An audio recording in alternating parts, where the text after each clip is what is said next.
Bueno, continuamos en Escritorio Local, os lo adelantaba yo hace un ratito, vamos a hablar de la diabetes, vamos a hacerlo hoy, Día Mundial de esta patología, y lo vamos a hacer precisamente con representantes de la Asociación Burgalesa, con Cristina Llorente y con Antonio Canepa. Muy buenas noches a los dos. Buenas noches. Gracias por estar con nosotros en un día tan marcado para vosotros, en un día de celebración y un día también de reivindicación, porque hay que seguir reivindicando investigación, hay que seguir reivindicando más avances, ¿no?, en este sentido, y vamos a hablar un poquito de todo esto. Pero yo creo que también es un día, Cristina, para dar a conocer la asociación, para aquellas personas que no estén familiarizadas con vosotros, pese a que lleváis muchos años ya radicados en Burgos, trabajando, y aunque vosotros en este caso sois recién llegados en esta nueva directiva, lo cierto es que estamos hablando de una de las asociaciones ya consagradas, ¿no?, ya con peso dentro del tejido asociativo de la ciudad. Sí, de hecho, bueno, es una asociación que tiene 38 años de historia, se fundó en el 79, 1979, y como bien dices, nosotros somos recién llegados, o sea que es que acabamos de coger las riendas hace no llega a 2 meses y nos proponemos muchos retos y muchos objetivos. Queremos que, bueno, pues que esto crezca, que se afilien más socios, porque actualmente contamos con unos 460 socios aproximadamente, pero hay mucha más población burgalesa diabética que no está asociada. Entonces queremos que conozcan cuál es nuestra labor, cuál es nuestra función, que podemos ayudarles, que no están solos. ¿Cómo ha ido avanzando la asociación en los últimos años? Porque hablamos de muchos años ya de actividad, muchos años prestando ese servicio, pero yo no sé si se ha visto un cambio realmente en cuanto a concienciación, en cuanto a acercamiento a la sociedad, en cuanto al desarrollo de actividades. Los últimos años, ¿cómo han sido para la asociación?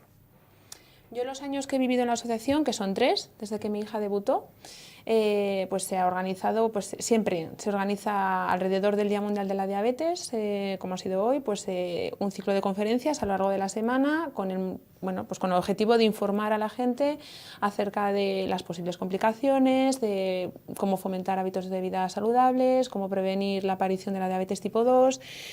Y bueno, y luego también se suele hacer una vez al año un encuentro de familia, sobre todo más destinada a padres con niños con diabetes tipo 1. Bueno, sobre todo ha sido eso.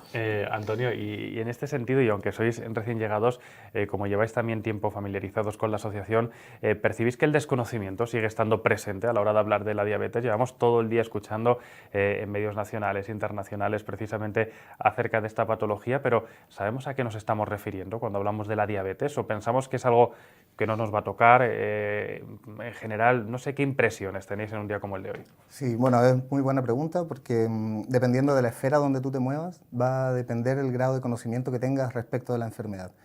Y es verdad que en el público en general, digamos, la mayoría de las personas en realidad no distinguen, por ejemplo, que hay más de un tipo de diabetes. ¿Sí? Principalmente podemos conversar un poco de la diabetes tipo 1, diabetes tipo 2, también existe otra diabetes que se llama gestacional, y así hay un pequeño grupo más de diferentes tipos, pero finalmente las dos más importantes, las dos más grandes son diabetes tipo 1, diabetes tipo 2.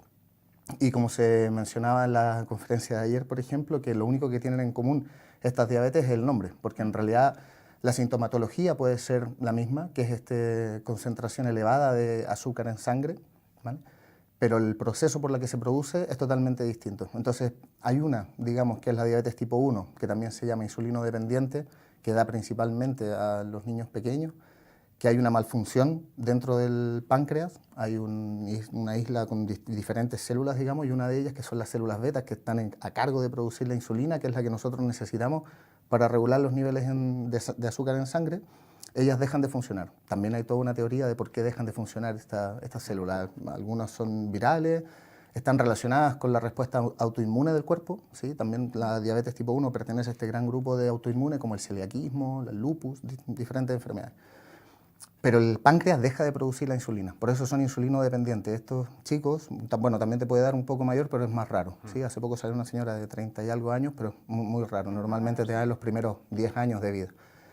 Y ellos necesitan la insulina para vivir. Y como te digo, el efecto que trae esto es importante porque es a lo largo de toda la vida, ¿sí? A diferencia de la otra diabetes, que es la diabetes tipo 2, digamos, que es un simplemente agotamiento en la producción de la diabetes o una resistencia a la información que es la diabetes. La diabetes es una molécula que en realidad lo que hace es generar un proceso.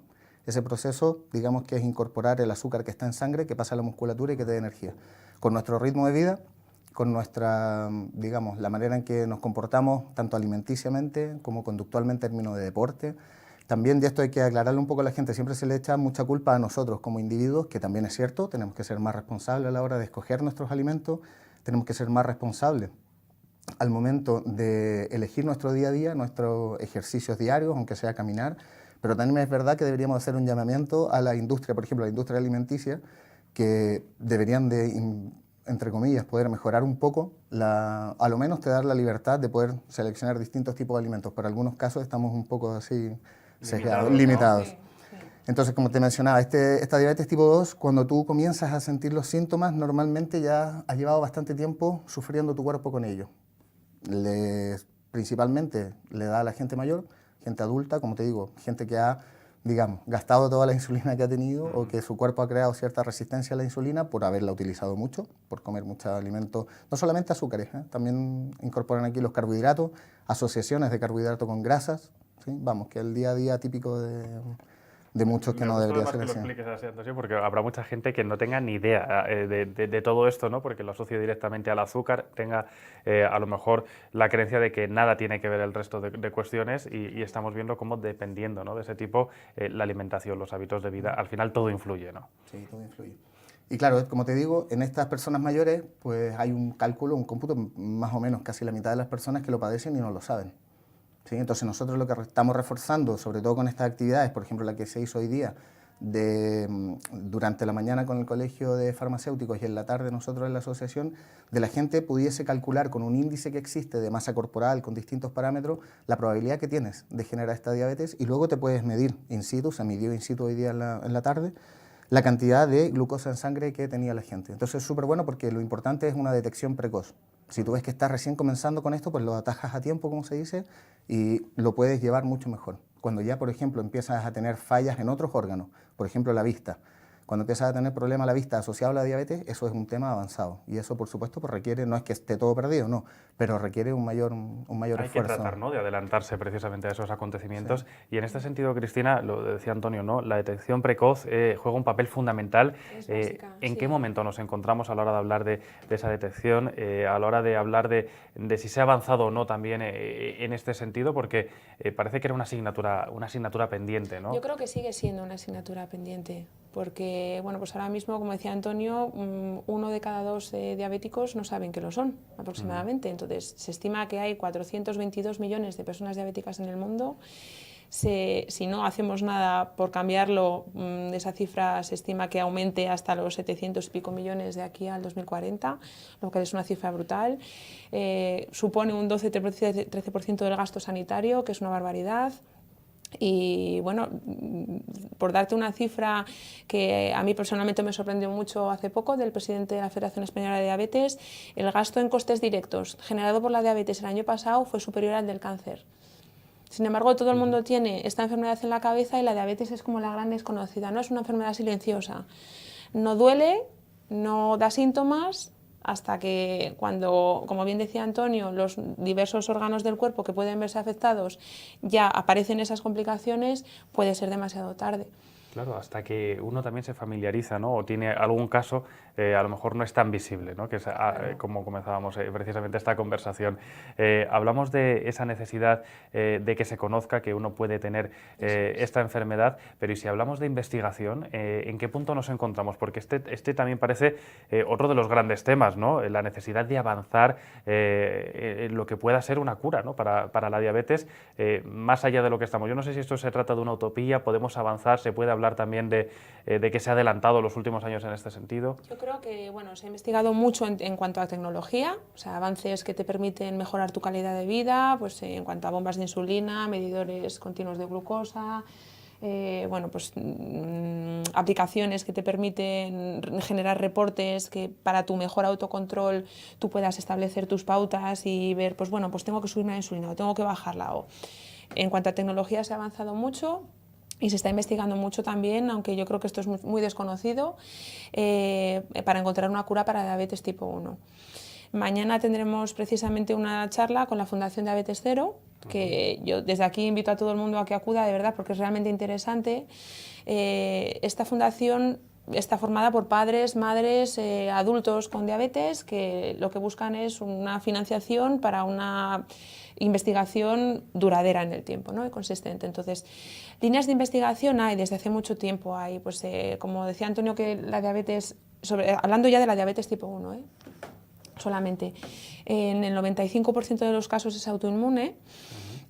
Pues una línea de investigación va a través de ver cómo podemos bloquear al sistema inmunológico para que deje de atacar a las células beta pancreáticas y deje de reconocerlas como extrañas. Otra línea de investigación, pues que está a la vuelta de la esquina, es el páncreas artificial. Es decir, ahora mismo hay bombas de insulina que pueden ir conectadas con un sensor, un medidor continuo, que lo que hace es, corrígeme si me equivoco, lo que hace es cuando, bueno, pues tiene un algoritmo matemático incluido, cuando el sensor detecta que tú vas a entrar en hipoglucemia, lo que hace es cortar el suministro de insulina. Si vamos más allá, pues lo que pretendemos es llegar a un momento en el que no solamente prediga esa hipoglucemia, sino que cuando esa hipoglucemia, sino que cuando entres en hiperglucemia sea capaz de administrarte más dosis, también con ese mismo algoritmo. E incluso se habla de combinar bombas que puedan inyectar tanto insulina como glucagón. El glucagón es otra hormona que está naturalmente presente en el cuerpo, que lo que hace es, cuando tú lo necesitas, liberar glucosa de los depósitos de reserva. Entonces, funcionaría como un páncreas, pero sería un dispositivo, digamos, externo. ¿no? O sea, que avances Sí. hay, se van produciendo, quizás habría que acelerar un poquito más, ¿no? Otro muy importante que se está avanzando muchísimo y ya hay, al menos en Estados Unidos hay ensayos clínicos ya en pacientes, en humanos, es a través de las células madre, terapia celular. Entonces ya se consiguió en agosto de 2015, fue uno de los grandes avances que hubo, conseguir diferenciar in vitro una célula madre hasta una célula beta pancreática. Sí que se ha trabajado, bueno, pues hay numerosos estudios e investigación anterior con trasplantes de islotes pancreáticos.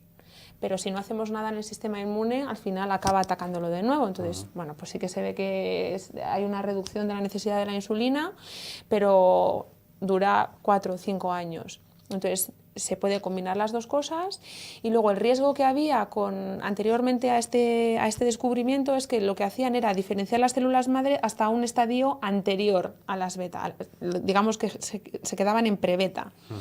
Si tú implantas eso en el cuerpo, corres el riesgo de que se diferencie a otro tipo de células. Y eso quiere decir que, bueno, pues que existía un cierto riesgo de generación de tumores. También, habiendo conseguido diferenciar las pre-beta pancreáticas, es un avance brutal. Y que eso se pueda trasplantar, junto con combinación con terapias inmunológicas, pues es otra de las líneas de investigación más importantes. Bueno, se está avanzando entonces, Antonio, tenemos que decirlo, sí. Que se va por el buen camino, ¿no? Sí, sí, sí. Y precisamente para dar a conocer este tipo de cuestiones, para hablar de la enfermedad, estáis desarrollando estas actividades. Ya nos decía Cristina, bueno, la de mañana va a ser muy interesante, es a la que llegamos a tiempo, porque ayer y hoy también habéis desarrollado otras actividades. Hablarnos un poquito, Antonio, de cómo se han desarrollado, en qué han consistido y a quién iban dirigidas, porque esto es importante, ¿no? Porque tendemos, como decíamos hace un ratito, a pensar que a lo mejor va asociada a personas mayores, pero estamos viendo cómo puede afectar a cualquier tipo de edad, ¿no? Sí, está muy correcta tu indicación de que primero puede ser a cualquier tipo de persona. Lamentablemente hemos visto que en el tiempo, o se ha visto en el tiempo, digamos, que el crecimiento del número de personas que padecen de diabetes tipo 1 y diabetes tipo 2 ha aumentado exponencialmente, ¿sí? Entonces, digamos que cada vez hay más probabilidad de que digamos, esta enfermedad llegue a tu cuerpo, esta resistencia, si es que estamos hablando de la diabetes tipo 2. Entonces nuestra misión, creo yo, como en esta actividad, en esta jornada del Día Mundial de la Diabetes, es concienciar a toda la gente que no tiene la enfermedad o a gente que tiene algún familiar que tiene la enfermedad, por ejemplo, invitar a participar, acercarse a la asociación. Hay muchas de estas actividades, como por ejemplo, medidores, que van un poco con la pregunta que tenías tú antes. El límite, lo que nos comentó Cristina, es como a lo que vamos en investigación, pero se ha avanzado muchísimo, ¿sí? Hemos pasado de tener la insulina desde el páncreas de un cerdo a tenerla en condiciones muy difíciles de transportar, a poderlas llevar en la mochila e irte de vacaciones con ella. Eso es un avance tremendo. Y lo mismo los medidores que existen. Ahora mismo hay medidores que no solamente se necesita el pinchazo, también hay medidores a distancia. Entonces, todo esto lo que está generando es que haya una mayor conciencia de las personas y que haya una mayor facilidad, digamos, del día a día con esta enfermedad. Entonces nuestro mensaje en este Día Mundial de la Diabetes lo quisimos enfocar a eso, a la detección precoz. Normalmente la diabetes tipo 1, por ser la que le da a los niños pequeños, está relativamente bien cubierta. Lo que pasa es que es la más difícil y la más compleja luego de tratar porque te afecta toda la vida. Entonces con ella hay que ser muy, muy fino, digamos, a la hora de hacer los cálculos de tu monitoreo, porque lo tienes para toda la vida. Hay que aprender a convivir. Hay que aprender a convivir con ella, hasta que, bueno, salga adelante lo que hemos mencionado. Pero la diabetes tipo 2 sí que hay que aprender a llevarla, sobre todo a detectarla, no tener miedo a hacerse esta detección precoz. Entonces las actividades, por ejemplo, ayer tuvimos, digamos, la inauguración con el doctor Teófilo Lozano, que es el gerente de salud de Castilla y León, digamos, en la provincia de Burgos. Bueno, él habló un poco del enfoque que tiene el sistema sanitario de Castilla y León. Estamos por ahí nosotros tratando de establecer un proyecto, trabajo colaborativo, que es del paciente activo, paciente activado, como llama Teófilo, en el que busca eso, que la gente que tiene la enfermedad, que no solo sea digamos, un usuario, que no sea solamente un paciente, sino que a la vez sea una antena retransmisora. Un agente activo. Un agente activo, de eso se trata, porque hay mucho de esto, como tú muy bien decías, el día a día pasa de saber qué salsa de tomate comprar en el supermercado, pasa de cosas muy del día a día, muy de casa, de andar por casa, digamos. Y eso pues lo puede repetir cualquiera, sin alejarse, por supuesto, de lo que te digan en la atención primaria o en lo que te digan en el hospital, eso sin duda, pero el día a día se puede compartir y el hecho de tener pacientes activos, pacientes activados, lo que hace es que el tratamiento final sea mejor. Entonces comenzamos con la primera charla, que fue el día 13 de noviembre, con la salud ocular y diabetes. Como te digo, cuando se afecta el cuerpo por la diabetes, lo primero que sufren son estas pequeñas arterias pequeñitas, estos vasos, y todos los que contengan vasos de ese tamaño van a sufrir. Entonces, por ejemplo, riñones y ojos que tienen vasos de un calibre, de un diámetro similar, son los primeros en sufrir. Entonces se habló mucho aquí el doctor Eduardo Pérez, que también es especialista de oftalmología del Hospital Universitario Burgos, él dio una charla súper bien para esto, para detectarlo precozmente, porque sí existen, mostró ayer los avances, hay un sistema de láser nuevo, buenísimo, que reduce un montón el tratamiento, pero claro, ya te están disparando láser en la retina, entonces lo ideal es no tener que llegar a eso. Pero si se llega a eso o estás en eso, también tranquilidad, porque opción, ¿no? Claro, puedes estar allí y eso está bien, pero lo ideal es esto llevarlo bien, porque digamos que una persona con diabetes, tipo 1, tipo 2, puede vivir sin ningún problema. La que se hizo, por ejemplo, hoy día en la tarde, de mujer y diabetes. También hay todo un tema, sobre todo ahora que estamos, yo después voy a dejar a Cristina que hable con el tema de el día de la diabetes relacionada a la mujer, en todos sus aspectos, desde el aspecto de joven, el cambio hormonal que presentan cuando viene la menstruación, luego de ser madres, luego la menopausia, todo esto tiene como al final la diabetes, la insulina, que es digamos la hormona, es una hormona, va a estar en combinación con todas las hormonas. Y la última que nos queda, precisamente hablando de estos avances, también, ¿no? Claro, que es la Fundación Cero con los avances. Entonces, como te digo, detección temprana y concienciar a toda la gente, los que tienen la enfermedad y que no pertenecen a la Fundación, a la Asociación de Diabetes de Burgos, pues que se sumen, que siendo nosotros más podemos hacer presión, podemos generar intereses particulares. Estos son los intereses que nosotros, pues más o menos en los, digamos, 400 que somos en la asociación hemos visto que interesa, pero hay muchos más intereses. Pues cualquier idea es bienvenida, ¿no? También para seguir abordando esta cuestión. La cita va a ser mañana a las 8 de la tarde, ¿no? En este caso, o sea, que la gente tome nota, que se acerque, porque yo creo que va a ser interesante. Sí. Hoy también, para hacer más visible todavía este día, en el Ayuntamiento también se ha colgado, ¿no? Por primera vez, se ha sumado de esta forma al Día de la Diabetes con el logotipo, en este caso. Y comenzábamos hablando de retos, de objetivos, Cristina, y yo quiero que nos despidamos también hablándome un poquito de esa nueva Junta Directiva, de hacia dónde van a ir dirigidos los esfuerzos, cuáles van a ser esos objetivos que sí o sí vais a perseguir a partir de ahora, porque si estamos hablando de este Día de la Diabetes es porque tenemos que seguir trabajando. ¿Hacia dónde vais a dirigir ahora, a canalizar todos los esfuerzos? Bueno, desde luego el Día Mundial de la Diabetes se creó como la campaña más grande de concienciación del mundo sobre la diabetes, pero uno de nuestros objetivos es que esto no se quede solo en esta semana, sino que bueno, podamos organizar a lo largo del año una serie de campañas dirigidas a distintos temas, como puede ser aprender a leer el etiquetado, nutrición o cómo manejar el deporte, o sea, distintos ámbitos. Y no solamente centrarnos en la detección precoz, que es importante, sino también en técnicas de prevención y una vez que tienes la enfermedad, cómo cuidarte, porque la calidad de vida puede ser muy distinta, de tener un buen manejo de tu enfermedad a tener un mal control de tu enfermedad. Entonces la formación autocapacita para el mejor autocontrol de la enfermedad. Bueno, pues vamos a estar pendientes de estos pasos. ¿Qué tienen que hacer todos aquellos que nos hayan visto, que hayan estado pendientes de esta programación y quieran informarse, asesorarse, hacerse socios, participar con vosotros? ¿A dónde tienen que dirigirse? Bueno, pues la Asociación de Diabéticos de Burgos, ASDIBUR, está en la calle Vitoria, número 27, quinto, apartamento 510. Bueno. Y bueno, pues allí tenemos abierto 3 días el despacho, pero bueno, siempre, si no hay gente, se puede dejar un mensaje en el contestador. La dirección de correo es info@diabeticos.com.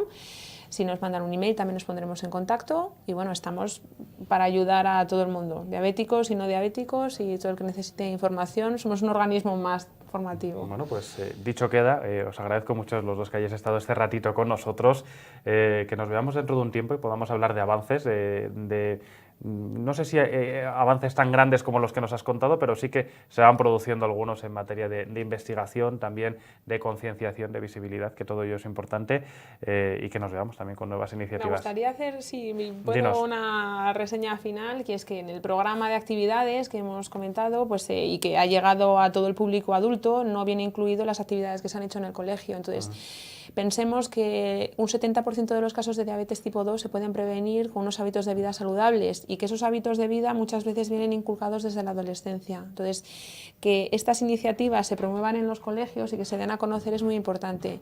Y desde aquí queremos agradecer a todos los colegios, que han sido muchos, colegios e institutos de la provincia, que han querido participar, pues o bien con los niños formando el símbolo con globos y enviando fotos, o habréis visto que en el aro del ayuntamiento hay una serie de cintas.